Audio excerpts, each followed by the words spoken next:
Pred nami je eden izmed najbolj težko pričakovanih filmov tega leta in to je seveda Avatar Ogenj in pepel in tudi za ta film smo v Cineplexu pripravili posebne menije in res so hudi, tako da dajmo si jih kar pogledati. Bom kar začela s tem, kar se meni zdi najbolj hud in tole je posodica za pokovko, ki ima ob strani, kot vidite, ekrana. Tale ekran dejansko objema celotno posodo za pokovko in noter je pa tudi take ful lepe bakrene barve.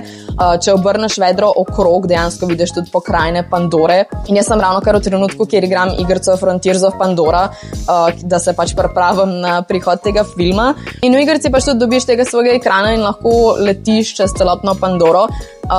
In ekranu lahko daš tudi ime, ampak sem tako malo jezna zaradi tega, ker ti igrica sugerira, kako mu mora biti ime, ne kako bi ga ti poimenoval. In mene je to ful zmotil, ker sem hotela zbrati nekaj svojega.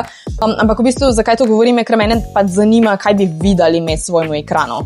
No, mogoče sem zdaj naredila neko reklamo za igrico, ampak gremo nazaj k temu, kar je pomembno in to so naša vedra za pokovko, tako da pokažem vam naslednjega in sicer tole je potiskano vedro, na katerem se nahaja eden izmed glavnih likov, to je Jake Sully.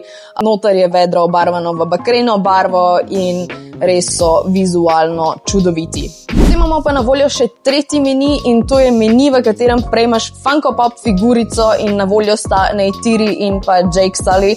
Tako da za tiste, ki ste zbiratelji ali pa bi radi imeli nek spomin na film, lahko poleg svoje pokovke in pijače dobite tudi figurico filma in jo vzamete domov. Tako da jaz mislim, da smo že kar dobro ogreti na Avatarja. Mene zanima najprej, kako bi dali ime svojemu ekranu in pa katerega izmed teh menijev bi izbrali. Kot vedno, čist vsi so v zelo omejenih količinah, tako da tisto prej pride, prej melje, bodo pa na voljo v čisto vseh Cineplex kinih. In jaz pa mislim, da bom tegale kar zase vzela, tako da ostali pa kdor prej pride, prej melje.